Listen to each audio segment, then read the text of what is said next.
తెలంగాణ తొలి ముఖ్యమంత్రి కేసీఆర్ గారికి ఈరోజు విచారణ భాగంగా రావడం జరుగుతూ ఉన్నది బీఆర్కే భవన్కి. 100% తప్పు చేసిండు, అందుకనే నా లక్ష్యం ఒకటే ఉండే, నేను ఆయన పడగొట్టాలనుకున్న. జైలు నుంచి బయటికి వెళ్ళినప్పుడు తొడగొట్టిన, ఆయనను పడగొట్టిన, సీట్లో కూర్చున్నా, అదే అయిపోయింది. ఇప్పటికీ ఆయన తప్పు చేసిండు కాబట్టి చట్టం చూసుకుంటుంది. 100% ఆ తప్పు చేసిండు. కాళేశ్వరంలో 1,00,000 కోట్ల స్కామ్ జరిగిందని చెప్పి ప్రధానంగా డిమాండ్ చేస్తూ ఉన్నాడు రేవంత్ రెడ్డి గారు. ఏం చెప్పదలుచుకున్నారు? 1,00,000 కోట్ల స్కామ్ అని చెప్పి గాడిదలకు చెప్పు తీసుకొని కొట్టాలి. అసలు అక్కడ జరిగిందే 94,000 కోట్ల ఖర్చు. 94,000 ఖర్చు అయితే 1,00,000 కోట్ల స్కామ్ ఎట్లా జరుగుతుంది? వీళ్ళకి సిగ్గున్నదా? వీళ్ళ కాంగ్రెస్ పార్టీకి సిగ్గున్నదా? రాహుల్ గాంధీకి సిగ్గున్నదా? ఈ రేవంత్ రెడ్డికి సిగ్గున్నదా? అరే స్టూపిడ్ ఫెలోస్, అక్కడ జరిగిన ఖర్చు వచ్చేసే 94,000 కోట్లు. దాంట్లో భాగంగా వీళ్ళు కట్టింది 3 బ్యారేజీలు, 200 ఎక్కువ కాలువలు, కిలోమీటర్ల మేర టన్నెళ్లు తవ్విర్రు, రిజర్వాయర్లు కట్టిర్రు. 94,000 కోట్లతోటి దాదాపుగా 1,00,000 ఎకరాలకు సంబంధించిన భూమిని యాక్విజేషన్ చేసిర్రు. మరి ఖర్చు 94,000 కోట్లు అయితే 1,00,000 కోట్లు అని ఎట్లా అంటారు వీళ్ళు? ఒక్కొక్కరిని ముడ్డి మీద అన్నాల వంగబెట్టి కొడితే కానీ చక్కగా గారు వీళ్ళు.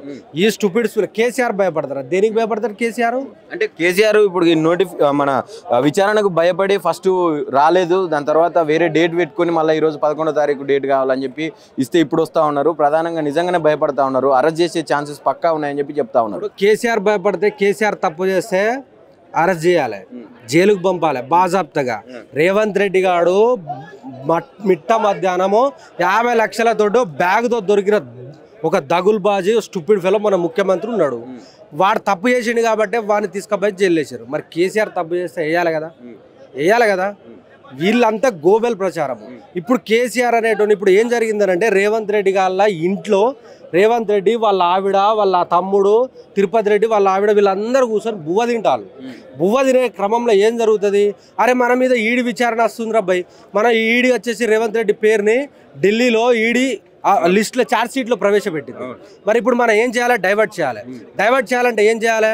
మహోన్నత వ్యక్తి కేసీఆర్ని ఇక్కడ ఇంక్లూడ్ చేసి కేసీఆర్ మీద కమిషను ఇమీడియట్గా అది తెరలేపాలని చెప్పేసి రేవంత్ రెడ్డి వాళ్ళ ఆవిడ ఏం చేస్తున్నావు నువ్వు? అనవసరంగా ఉన్నావు నువ్వు, ముఖ్యమంత్రి అయి ఏం లాభం నువ్వు? కనీసం జనాలకు మంచి చేస్తలేవు, నా యొక్క కోరికనైనా మంచి చేయాలగా నువ్వు అని చెప్పేసి ఆమె హెచ్చరిస్తే, ఆమె బెదిరిస్తే, ఆమె భయపెడితే మొన్న అప్పటిదప్పుడు ఊటా కేసీఆర్ మీద కమిషన్కి ఆదేశాలు జారీ చేస్తారు. దానికంటే ముందు 3 సార్ల కమిషన్కి సంబంధించిన విచారణ అన్ని పెండింగ్ అయినాయి. మొత్తం అది రిజర్వ్ చేసిరు దానికి సంబంధించింది. అక్కడ ఏం జరగదని తెలుసు. అయినా కూడా ఆయనకు సంబంధించిన ఈడీకి సంబంధించిన ఛార్జ్ షీట్లో దాఖలు చేసిన అదంతా డైవర్ట్ కావాలంటే ఏం చేయాలి? కేసీఆర్ లాంటి ఇష్యూ తీసుకొచ్చి వీళ్ళు తెలంగాణ రాష్ట్రం ముందు పెట్టాలి. నాయన రేవంత్ రెడ్డి, నువ్వేమనుకుంటున్నావు నీకు తెలియదు, నువ్వు ఏం చేస్తావు అనుకుంటున్నావు నీకు తెలియదు. ఏం చేసినా కూడా తెలంగాణ రాష్ట్ర ప్రజలు నిన్ను మాత్రం క్షమించరు. కేసీఆర్ లాంటోడు తెలంగాణ రాష్ట్రానికి బౌండరీ సృష్టించినోడు. తెలంగాణ రాష్ట్రానికి ఇలా తెలంగాణ రాష్ట్రం అనేది నువ్వు తెలంగాణ రాష్ట్రానికి ముఖ్యమంత్రి కావడానికే కూడా కేసీఆర్ కారకుడు. అలాంటి కేసీఆర్ మీద నువ్వు అబండాలు ఇస్తా అంటే మాత్రం తెలంగాణ రాష్ట్ర ప్రజలు ఊరుకునే పరిస్థితి లేదు. ఇక్కడ తెలంగాణ అంటేనే నీళ్లు, నిధులు, నియామకాల కోసం జరిగిన పోరాటం ఇది.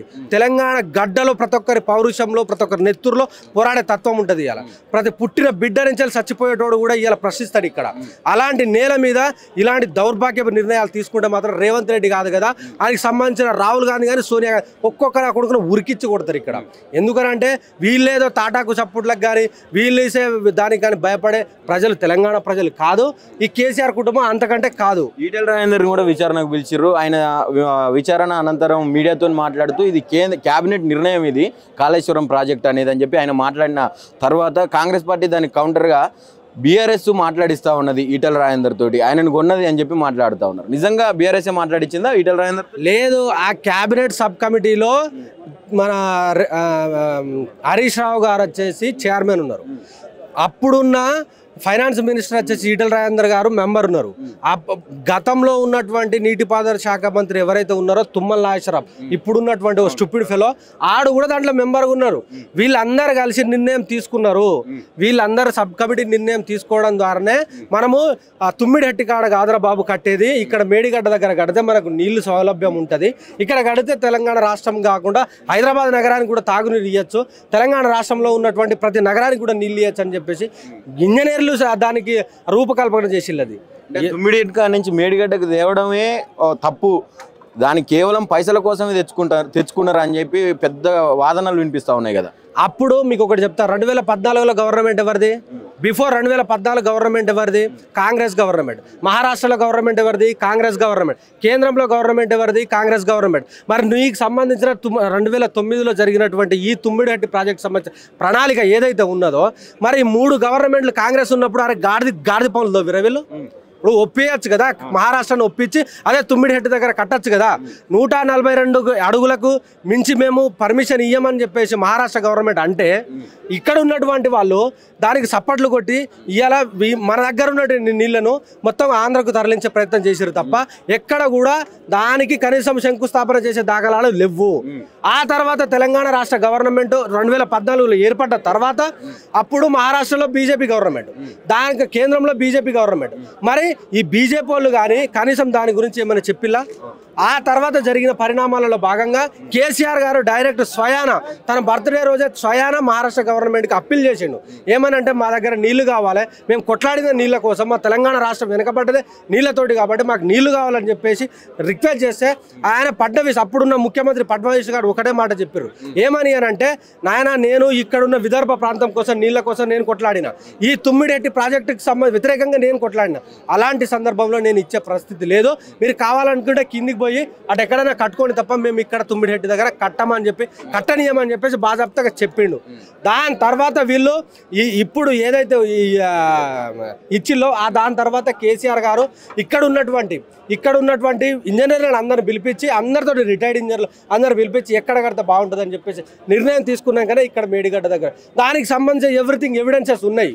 ఈ గాడిదలకు ఏం తెలియదు, వీళ్ళకు పొద్దుగాల చదవరు, వీళ్ళు చదువుకున్న మాట ఇనరు. వీళ్ళు ఐఏఎస్ ఆఫీసర్లు ఐపీఎస్ ఆఫీసర్లు ఎవరైనా రిక్వెస్ట్ చేసి ఎవరైనా సజెషన్ ఇద్దామంటే నీకేం తెలుసా అని మాట్లాడతారు తప్ప వీళ్ళకి పొద్దుగాలేస్తే కమిషన్ రావాలి. వీళ్ళకు కాళేశ్వరం ప్రాజెక్టును కూలిపోయింది కూలగొడతామని మాట్లాడుతున్నారు. అదేవిధంగా మేము అడుగుతా ఉన్నాము, తెలంగాణ రాష్ట్రం ఇవాళ మొత్తం నాశనమైంది, రేవంత్ రెడ్డి కూలగొడదామా? రేవంత్ రెడ్డి రావడంతో తెలంగాణ రాష్ట్రం మొత్తం నాశనం అంటే మాటికి మొత్తం బజార్ పాలైపోయింది. తెలంగాణ రాష్ట్రానికి సంబంధించిన ముఖ్యమంత్రిని నాశనం చేసి ఇలా కూలగొడదామా అంటున్నాం మేము. తుమ్మల నాగేశ్వరరావు ఎందుకు మాట్లాడుతాడు? గతంలో ఇప్పుడు ఆ కమిటీలో ఒక సభ్యుడు కదా, మరి ఎందుకు మాట్లాడట్లేదు? ఇప్పుడు మాట్లాడకపోతే వాడిని మంత్రి పదవి బీకేస్తారు కదా. ఇప్పుడు బాజాప్తగా నువ్వు కేసీఆర్కి అగెనిస్ట్గా మాట్లాడకపోతే భయ్యా నీ మంత్రి పదవి బీకేస్తామని చెప్పేసి అట్లా సిగ్గు శరం ఉండాలి. సావుకు దగ్గరున్నాడు తుమ్మల నాగేశ్వరరావు అనేటోని తీసుకొచ్చి ఇలా మంత్రి పదవి కేసీఆర్ చేస్తే ఇవాళ సరే నువ్వు మంచి చెప్పకపోయినా సరే సబ్ కమిటీలో ఉన్నావు, దాదాపుగా వారాలు నెలలు తరబడి దాని మీద రివ్యూ జరిగింది. ఆ రివ్యూలో నువ్వు ఉన్నావు కదా నాయన, కనీసం ఆ మంచి పని చెయ్యి. అదే ఈటల రాజేందర్ చెప్పిన స్టేట్మెంట్ లాగా నీ స్టేట్మెంట్ ఇవ్వు. నిన్ను కానీ నువ్వు కానీ సరిగా స్టేట్మెంట్ ఇవ్వకుండా అనవసరంగా కేసీఆర్ మీద అబాండ్ పాలు చేయాలని చూస్తే మాత్రం నా కొడక ఇడిచిపెట్టే దాఖలాలు లేవు. మేము తెలంగాణ రాష్ట్రాన్ని సాధించుకున్న యువకులం, మేము ఉద్యమంలో ఉన్నాం. ఉస్మానియా యూనివర్సిటీ వేదికగా మేము పోరాటం చేసాం. మా కేసీఆర్ చేసిన త్యాగం ఏందో మాకు ఎరికే, అందరికీ ఎరికే. తెలంగాణ రాష్ట్రంలో 4 కోట్ల జనాలకు ఎరికే. ఇవాళ వీళ్ళు ఇచ్చారు తెలంగాణ రాష్ట్రాన్ని, ఒక్కొక్కరిని మెడలు ఉంచండి కేసీఆర్. దాదాపు 100,000 మంది పార్టీలను ఏకం చేశాడు. భారతదేశంలో ఉన్న ప్రతి రాష్ట్రం నుంచి సానుకూలంగా వచ్చేటట్టు చేశాడు. ఇవాళ ఒకటే అడుగుతా ఉన్నాం, ఒక్కసారి తెలంగాణ గురించి పార్లమెంట్లో ఒకసారి తెలంగాణ అంశం మీద మాట్లాడినటువంటి సుష్మా స్వరాజ్ ఏమో చిన్నమ్మ అవుతుంది, తెలంగాణ రాష్ట్రం గత్యంతరం లేక ఇచ్చినటువంటి సోనియా గాంధీ ఏమో పెద్దమ్మ అవుతుంది. కానీ మన పదవులను సైతం త్యాగం చేసిన కేసీఆర్ గారేమో దయ్యము భూతం అవుతాడా? ఏం తెలంగాణ రాష్ట్ర ప్రజలేమో అమాయకులు అనుకుంటా? ఒక్కొక్క నా కొడుకును బజార్లో నిలబెట్టి బట్టలు ఊడదేసి బరాబర్ కొట్టకపోతే ఆ రోజు దగ్గరలోనే ఉన్నది. ఖబర్దార్ అని అడుగుతా ఉన్నాం. ఎవరు ప్రశ్నించిన కేసులు పెడతా ఉన్నారు. ఇప్పుడు కూడా ముఖ్యంగా ఇక్కడ చూసుకుంటే పెద్ద ఎత్తున భద్రతా బలగాలు అందించారు, పోలీసు బలగాలు అందించారు, కార్యకర్తలను ఎక్కడికక్కడ కట్టదిట్టం చేసే ప్రయత్నం చేస్తూ ఉన్నారు. ఎందుకు అనుకోవచ్చు అంటే విచారణకు కేసు అంటే మీరు భయపడతా ఉన్నారా, పోలీసు వాళ్ళు భయపడతా ఉన్నారా, ఏం జరుగుతూ ఉన్నారు? తెలంగాణ రాష్ట్రంలో పోరాటాలు కొత్త కాదని నీకు చెప్పిన నేను. పోరాటాలు కొత్త కాదు, ప్రశ్నించేటోడు పుడుతూనే ఉంటాడు. ఈడ నువ్వు ఎన్ని కేసులన్నా పెట్టు, జైలుకు పంపు. సాయుధ రైతాంగ పోరాటం జరిగింది ఇక్కడ, మలిదశ ఉద్యమం, తొలిదశ ఉద్యమం జరిగింది. ఎన్ని వేలాది మందిని చంపిళ్ళు, ఎంతమంది నక్సలిజం పుట్టింది ఇక్కడ. ఇలాంటి గడ్డలో ఈ తాటాకు సప్పట్లకు సంబంధించిన కేసులు ఎంత అంటున్నాం మేము, ఎంత అంటున్నాం? ఏది కాదు. రేపటి రోజున బీఆర్ఎస్ పార్టీ గవర్నమెంట్లకు వస్తుంది, ఈయన కొడుకులు పెట్టినటువంటి కేసులన్నీ ఎత్తేస్తారు వాళ్ళు, బాజాప్తకి వేస్తారు. రేపటి రోజున రేపటి రోజున వీళ్ళు ఇచ్చిన 420 హామీలు 6 గ్యారంటీల మీద నిత్యం ప్రశ్నిస్తూనే ఉంటాం. వేలాది కేసులు పెట్టినా భరిస్తూ ఉన్నాం. ఇప్పటికిప్పుడు నా మీద 9 కేసులు పెట్టిళ్ళు. నో ప్రాబ్లం, ఏముండదు. కేసీఆర్ కోసం మేము అండగా నిలబడతాం, బీఆర్ఎస్ పార్టీకి మేము అండగా నిలబడతాం, తెలంగాణ ప్రజలకు మేము మాత్రం భరోసాగా నిలబడతామని చెప్పేసి మాట్లాడతాం.